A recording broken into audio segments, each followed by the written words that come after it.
Continuing our reading in Hellbent for Election by Phyllis Speshock, Chapter 10. 2 blocks down the street we turned left. A streak of sunlight splashed between the round polka dot shadows, and for a moment caught Alexis in its embrace. He glinted brilliantly, until I was quite blinded for a second or two, but then we passed on into the shade again, and shortly I was able to focus. We came then to a large cream-colored building set close to the sidewalk, and Alexis stopped to look up at the steeple. "Would you like to tell me about it?" he asked. "I wish I had a body," I said. "I would like to shudder. This, as you already know, Alexis, is the church of my mother's relatives. I cannot tell you how many times." But suddenly a car drew up at the curb, a door opened, and to my complete horror, out stepped Aunt Fussy. I let out a yelp and jumped behind Alexis. Aunt Fussy gathered up the Dutch oven from the front seat and hissed at the driver. "See, you're here to pick me up at too sharp, Grim. I don't mean to get stuck with all the dishes from the luncheon. You just be here and act insistent on my coming home." "Here?" Uncle Grim nodded like a perpetual motion bird and drove off. Aunt Fussy bustled on into the building, pot in hand, and gave the door a kick behind her. "You can come out now," Alexis said. "I have not made it clear enough to you that they are unable to see you, Hellbent? Oh, and why all the demonstration over a harmless old lady?" "Harmless old lady!" I shrieked. "She's a witch! Did you miss the stoop to Uncle Grim's shoulders? Oh, although I admit he's a good match for her. Did you hear the way she plots to shift the work to others and exonerate herself? She's been manipulating and bossing, setting others in the wrong in order to elevate herself all of her life. Under the cloak of pretended sweetness, she attempts to govern the lives of everyone she comes near. With a coo and a sigh of concern, she suggests whom they should marry, how they should dress, what they should cook, how many children they should have, how they should keep themselves healthy, and why. Do you just stand there staring at me? Didn't you just finish saying that the sins of the spirit were the worst kind? I cannot begin to tell you the number of times this squawking guinea hen has pulled Della and me by the ears to this or that potluck, forcing all manner of questionable concoctions. Alexis, what are you staring at?" But then I knew. Directly behind me passed Cousin Prissy. "Oh no," I moaned. "Alexis, let us please get out of this place before you know it. The whole tribe—" "Relax, Hellbent. They can't see you, hear you, touch you, or even smell you. You are in a suspended state. You have left your physical matter and have not yet assumed true spiritual matter. So go on with the potluck. Like most children, I take it, you and Della did not enjoy suspicious-looking food." "Indeed, we did not."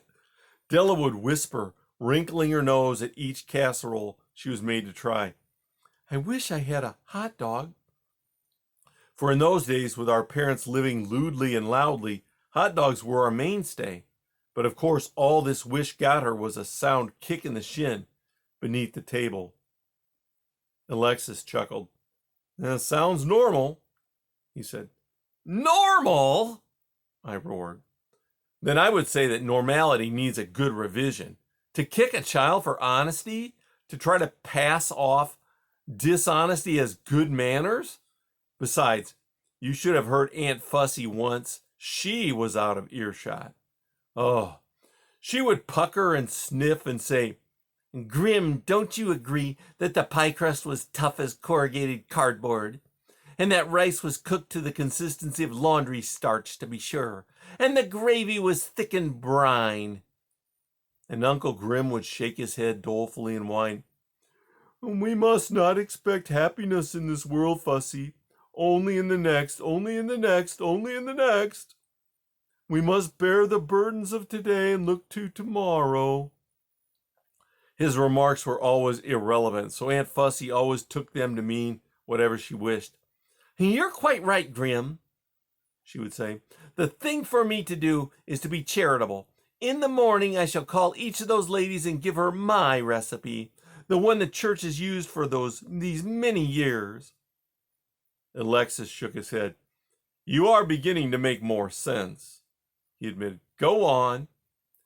Well, Alexis, if I have given you the impression that our relatives bickered and maligned their shepherds and the believers of other churches, this was just mere groundwork for what went on among themselves.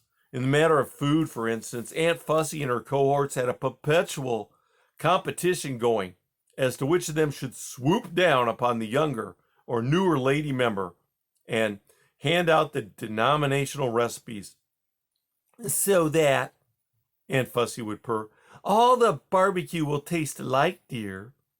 What she really meant was, so that yours will not taste better than mine.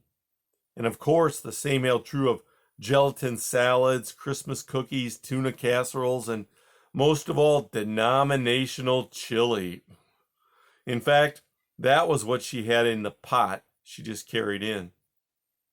Denominational chili? Alexis said, scolding. Right, I said. That was Aunt Fussy's idea of what the Mexicans should have stewed together had they laid the good sense to consult her. And to deviate from her recipe was to sin. The times I had heard brides married in from other churches verbally trounced for being so innocent as to use the original formula are countless. Aunt Fussy would taste the mixture, wince, and then say delicately, My dear, did you use chili beans instead of kidney? Tomato sauce instead of whole canned tomatoes? Braised beef instead of hamburger? And if the young thing confessed that she had, Aunt Fussy would draw a deep breath and pronounce grandly, I will see you get my recipe, child, the recipe used in this church, before you are asked to work on another committee. Alexis nodded. I can see there are some spiritual sins involved, he said grudgingly. However, that is not quite unforgivable. Of course not, I grunted, which is my whole point. He gave me a long look. Before we get into that again, see if I have the names of these brews correct. Barbecue, chili, tuna casserole? I should like to taste them. Do you suppose if we went inside? But I thought it was not necessary for you to eat. He shook his head. Not necessary, but completely possible. Have you forgotten the two angels Lot entertained? They ate unleavened bread. But they had taken on total form of men. You have man's form visible to me, but no substance. But before he could answer, another car pulled up to the curb. I groaned. Oh, Cousin Bumpkins, he explained. He was one of the tractor driving bunch. He's letting off Aunt Priggish. Oh, she's a widow now. Uncle Heedless passed away these 3 years ago. Probably worked his way around several rules by now. Don't be here before 2:30, Aunt Priggish was saying sharply to Cousin Bumptious. Fuss and that finicky daughter of hers will want to get out of the dishwater as soon as Grim shows up to make excuses for them. So I will have to stay here and see the kitchen cleaned up proper. But Bumptious, was already down the street and rounding the corner. He was gone on 2 wheels. Aunt Priggish closed her mouth to tight lines and marched in to take command. Alexis blinked after her and said softly, Pellets of hail. But then, Hellbent, to get back to your question, do not too fool by substance and matter. You have just removed yourself from the thrones of the atomic age, wherein it was proven possible to transmute concrete to ethereal haze. Spiritually, therefore, being indestructible may prove to be more substantial than matter as you know it. At least, do not continue to frustrate your actions or mind with schoolboy science involving weights, measures, and density. Shall we go in and see what they are all about? All right, I sighed. If you insist. And that's the end of chapter 10.